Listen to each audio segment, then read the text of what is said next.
Hello, hello, hello, ladies and gentlemen, boys and girls.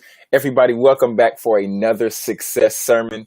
I am excited to be here with you all. Last night, I was laying down last night, and as I was laying down, I want y'all to see this shirt really quick because this is a pretty dope shirt. This was made by my brother Abraham Scully. His brand is Speaks to Inspire because he speaks to inspire. He talks about mental health and he addresses all these other dope things. So I just wanted to show y'all this shirt because he's doing great things, and this is one of my favorite shirts. So shout out to my brother Abraham Scully. But really quick, when it comes down to a winning life philosophy, it goes right here for me. I'm just going to share this with you and I'm going to hop off because this is going to be a quick one.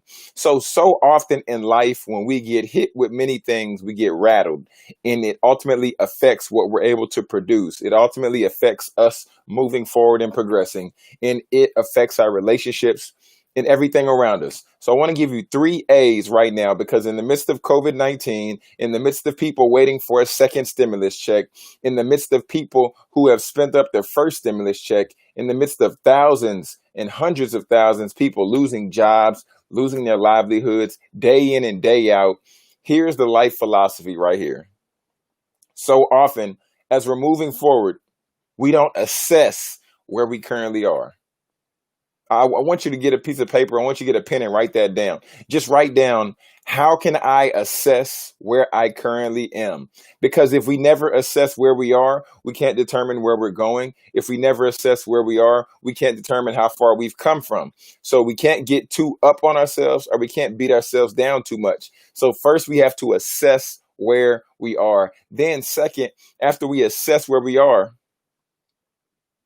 then it comes to the place where we say, okay, well, if I'm getting progress, let me begin to see what I'm doing well, right?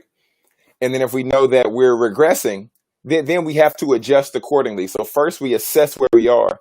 Then second, we adjust. If we're sleeping too much, then we might need to go to sleep a little bit earlier.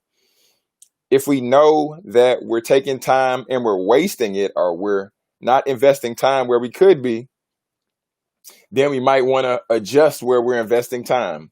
We might want to adjust where we're investing money. We might want to adjust the people that we're surrounding ourselves with. So first we have to assess where we are.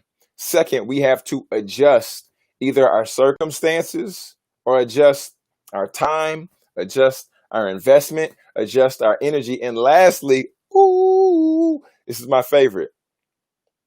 Then lastly, we accelerate, right? I remember when I was playing football, okay, and this is a funny story because I was a terrible football player, okay, and that's just what it is. I was about 6'5" in high school, and then I'm going out there, I'm like, yeah, I want to be a wide receiver. They're like, John, well, we have 25 wide receivers, so we don't need you to be a wide receiver, son. And I was like, coach, but I want to be a wide receiver. No, John, you don't need to be a wide receiver. I said, okay, fine. I said, I want to be a defensive back. Like, let me be a cornerback. Like, John, we have 16 cornerbacks. Actually, most of our wide receivers, they're playing cornerback. So we don't need you to be a cornerback. I'm like, man, what can I be? It said, John, you can be a tight end. And I was like, boo, no, I don't want to be a tight end. I don't want to block. I don't want to do this. And then as I began to later learn what was required from a tight end, I had to assess where I was. I had to realize, John, wide receiver is a little bit more flashy. You're not that. You're a tight end. Your job isn't more so to catch the ball. Your job is more so to block, right? I had to assess where I was. Okay, I got to block. Now I have to adjust accordingly. I have to prepare myself to get in the mental state to block versus to get in the mental state and prepare myself to catch the ball. So that was adjusting. Then I began to accelerate. When I began to understand, don't look for the ball, just look to begin to block. Then I began to focus on the techniques of blocking, and then getting to this place. This ultimately allowed me to accelerate. I ultimately accelerated out of football because I realized that football wasn't for me, because I can't turn it off and turn it on and be angry and then be happy, or be angry and then be excited. Shout out to all the football players out there. Shout out to Vanderbilt University. Got to speak to those men the other day. Great opportunity there. We're talking about mental health. But when it comes to a winning life philosophy, I just want to drill this down one more time. You have to assess where you are. You have to adjust. And then lastly, you accelerate. Too often we get it flipped. We try to accelerate, then we try to adjust, then we try to assess. It's too late. You can't go fast doing things wrong. Like if you're doing something wrong and you're trying to speed up doing it wrong, you're ultimately going to create more damage.